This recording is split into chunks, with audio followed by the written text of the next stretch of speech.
जय जगन्नाथ सांग मैंने तो चलतु आज मो बापा सहित लगे मो बापा लगे मो बापा चिड़ती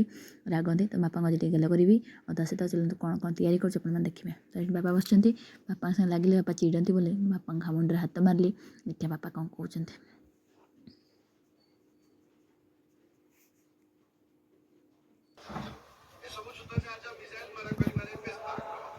बाबा वीडियो कर देखो टिके बापा टिके अन्ना टिके या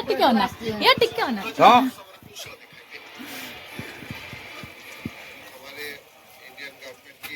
मुंडा कुंडेला मो केला पहले के हबो तोड़ा कुंडे हो हे तो ओडा कला अच्छा बीजू बारे को तो जाय हम कोन तो आज बारे खोल नहीं मो बापा को छोड़ हां रे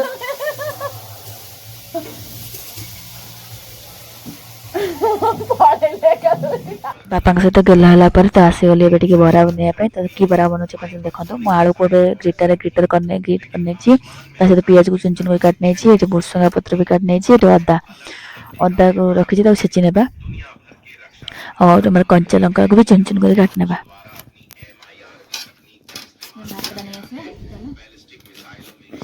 काटी सारापर आसली भात अरुआ भात का रोसे तो बड़ी था फोपाड़े ना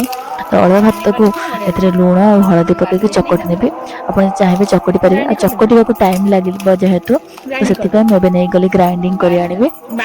हलदी और लुण देकी ग्राइंडिंग करदे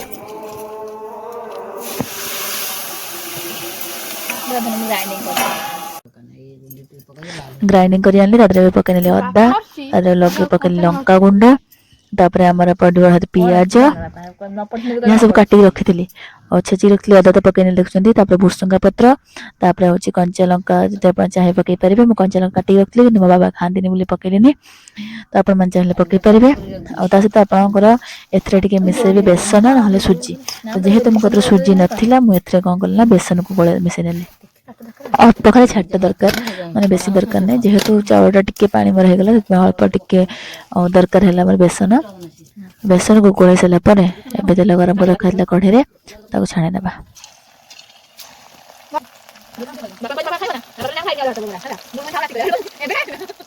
छोट छोट कर छाणी पारे कि बिरी टाइप भी करें